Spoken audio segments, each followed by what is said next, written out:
Simplified Speech episode 159, Kassy's New Hobbies, featuring Andrew and Kassy.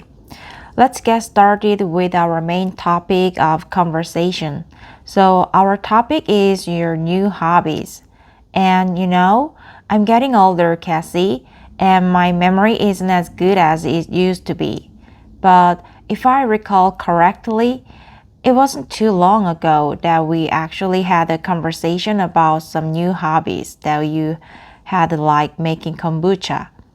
But I guess when you moved to Thailand and you started this new life in Bangkok, maybe that was one of the hobbies that you kind of had to put aside as you moved. Am I correct with that assumption?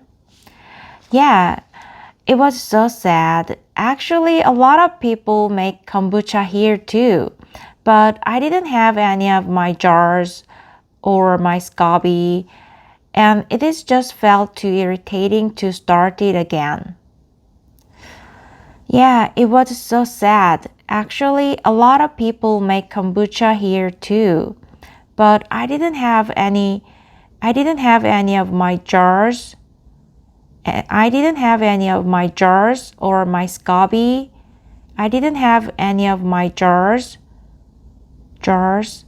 I didn't have any of my jars or my SCOBY, and it just felt too irritating to start it again.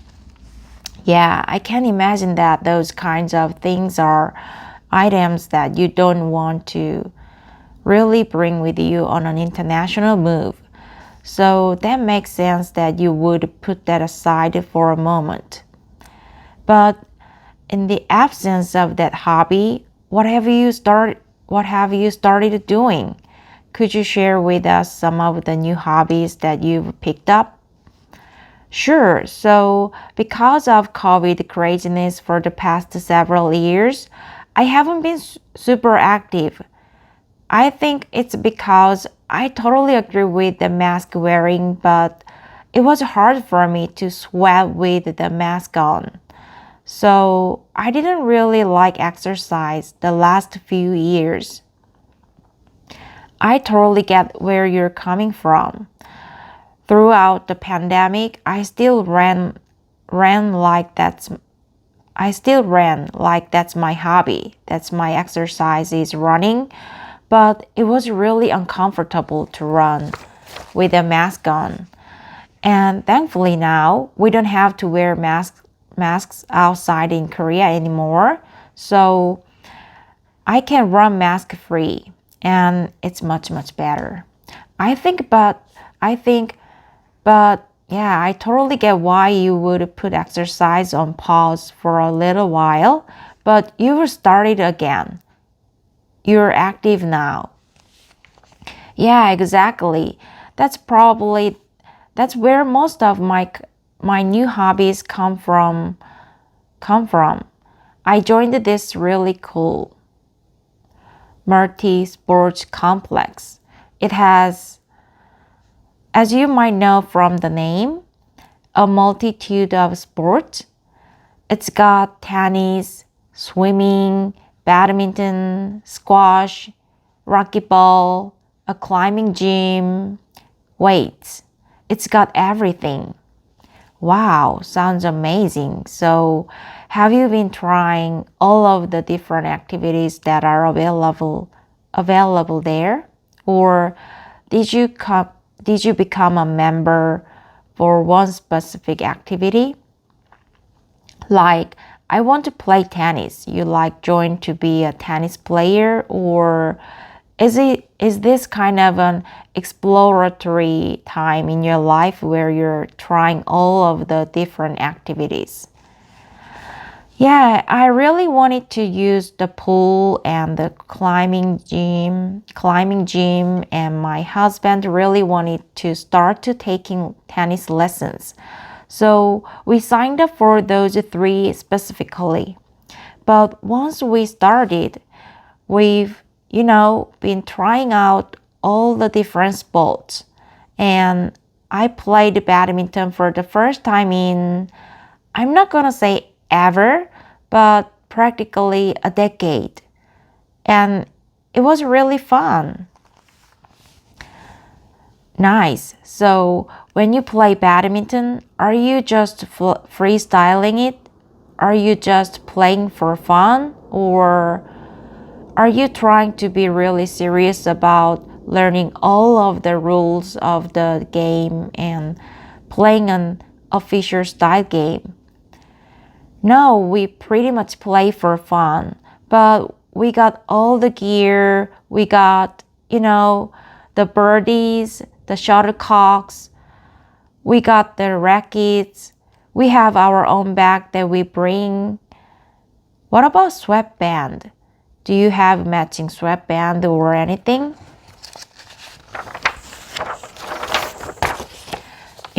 We don't, but this is on the list, Andrew. Kassy, kind of interesting expression just popped up in our conversation a moment ago. When I asked you if you play for fun, what does it mean if we play a game for fun?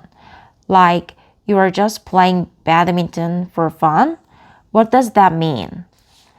It means that you're playing strictly for your enjoyment, not competitively or to win some sort of prize.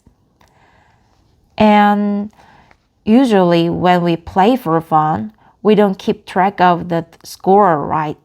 We don't keep track of the score either, right? It's not like I'm the winner, you're the loser. There's no competitive elements like that. You're just, hitting the birdie, swatting the birdie. What is the verb that we use for badminton? What is the verb that we use for badminton? Yeah, I guess like hitting the birdie back and forth. Yeah, hitting the birdie back and forth. That sounds good to me. And you're not keeping score or determining who is the winner and who is the loser. Badminton is really fun. I'm glad that you're enjoying that game. What else have you tried? The rock climbing. I didn't mention before. I've done it a couple of times in the past. But now we go, several times a week. And it's really hard, but super satisfying. I'm starting to get calluses on my fingers, which are, like if you do a lot of hard work, manual labor, your hands start to get kind of rough because you're dealing with materials and you gain. How would you describe calluses, Andrew? I'm having a hard time doing it. No, I think you're doing a great job. That's pretty much it. It's like when you do something physical, the skin on your hand starts to harden. And I personally get calluses on my hand from playing guitar. So because my fingers are touching the guitar strings, they start to become hard. And yeah, I could imagine that when you're rock climbing as well, you're grabbing onto, it's an indoor rock climbing center, so you're not grabbing onto physical rocks, but you're grabbing onto those grips that look like rocks on the rock wall.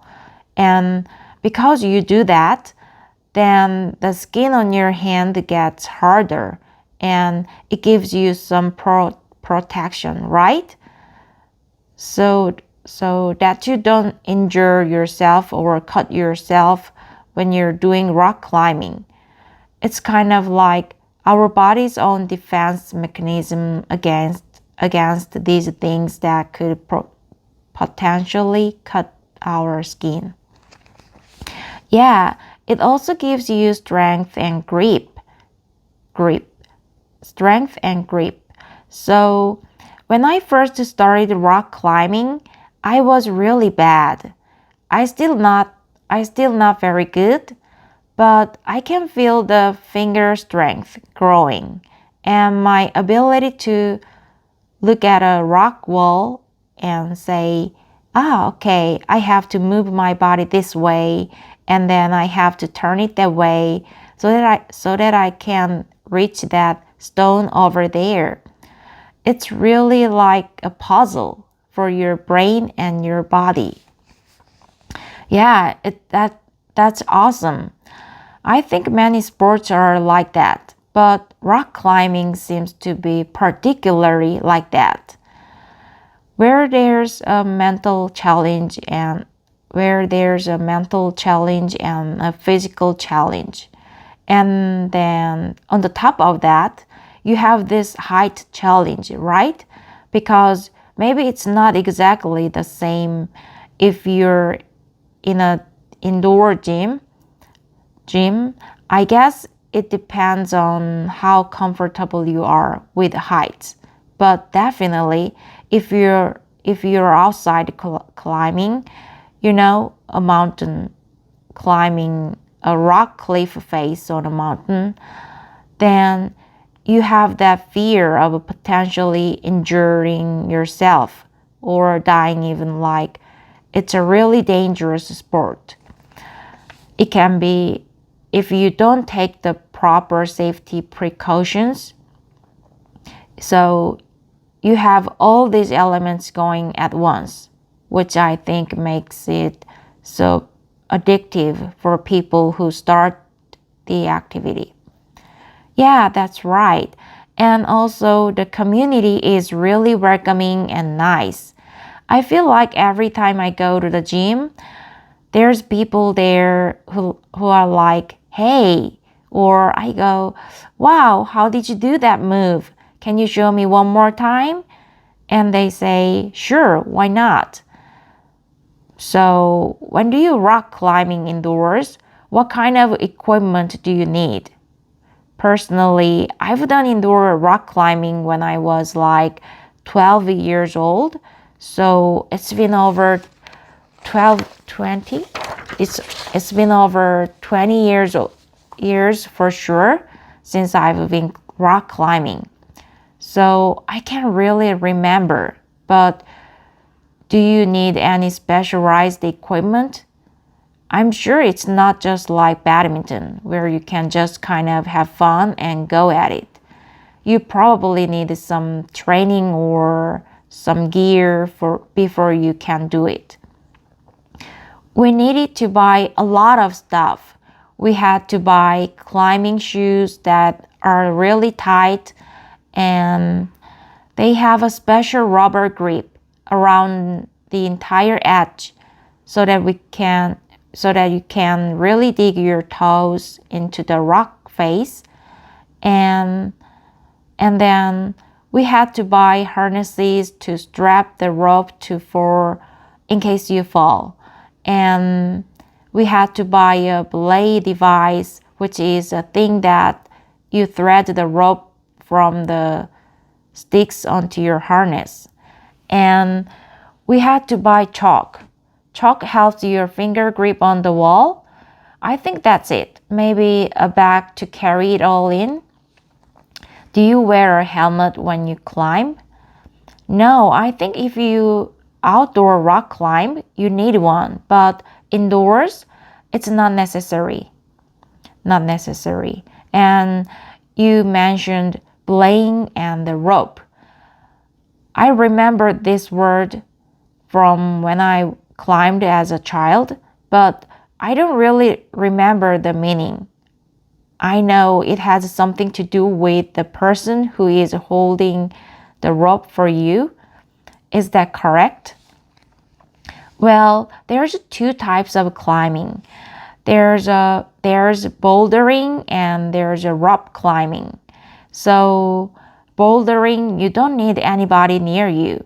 The rocks are not that far off the ground, so it's more working on your skills, your techniques of climbing. But rope climbing, you're attached to a rope and you're climbing a wall vertically. So you're pretty high in the air.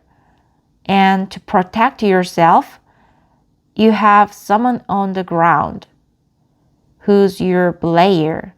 The belayer is also connected to the rope, and their job is to make sure that if you're far off the wall or if you're done climbing, you've reached the top. Then they are going to slowly release the rope and let you back down to the ground.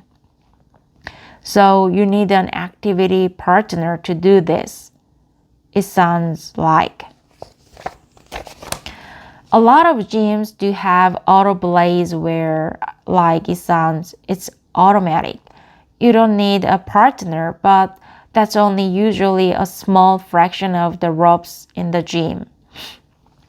Nice. Well, that sounds amazing.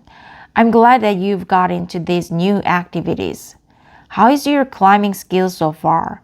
Like, have you made it to the top of any of the courses? Yeah, definitely. I know there's different standards like levels depending on what country or region you're in. I think in the US, they call it like 5 point. I don't even remember, I'm not a huge climber yet. 5.8 to 5.12, maybe or 6. Anyway, but in Thailand, they have the levels 5A all the way to 6C or something like that. So I can climb the 5C, 6A range, which is, it's not too bad. It's solid, novice, high level. Okay, all of those numbers just went over my head, but I like the summary at the end. Solid, novice, high level sounds like you're making a good start with your new hobby. Kassy, I have to ask, have you ever seen the Olympic speed climbing events on TV or on YouTube or anything? I really haven't watched them much, but I would love to now. I would love to now that I'm getting more into the sport. I think it would be really cool to watch some professionals in action. Your socks are going to be blown off, Kassy. It's insane. So it's a race. You have two climbers climbing at the same time, and it's a sprint that they are like almost running up the wall to hit the bell at the top of the wall first. So whoever hits the bell first, rings the bell first, is the winner. And they don't even look like people. They look like climbing monkeys or something. The way that they can climb so quickly is just absolutely incredible. So I definitely think once you see that, maybe you will feel inspired or motivated to climb even more. Sounds good. Will do. And another recommendation that I have about climbing is there's this documentary movie called Free Solo. Have you heard of this movie, Free Solo? I haven't watched it, but yes, I've heard of it. Yeah, so there's a climber, an American climber. His name is Alex something. I can't remember his last name, Alex Honin. I want to say, but I may have that incorrect. I'm sorry if I'm mispronouncing his name, but this climber is notorious for climbing the world's most dangerous mountain outside. So he's on cliffs, and his special characteristic is that he doesn't use a rope. Crazy. So he does all of this with no rope. And watching that movie, I felt like it was on the verge of having a heart attack the whole time, so nervous, and just panicked for him that he was going to lose his grip and fall off the mountain and die. But yeah, spoiler alert, he's okay. That's good. Well, Kassy, thanks for catching us up on these new hobbies. I'm glad that you're keeping yourself busy in your new Thai life. Yes, it's been a really great adventure so far. That's it for now, but we will be back soon with another brand new episode, and we will talk to you all soon. We will talk to you all then. Goodbye. See ya.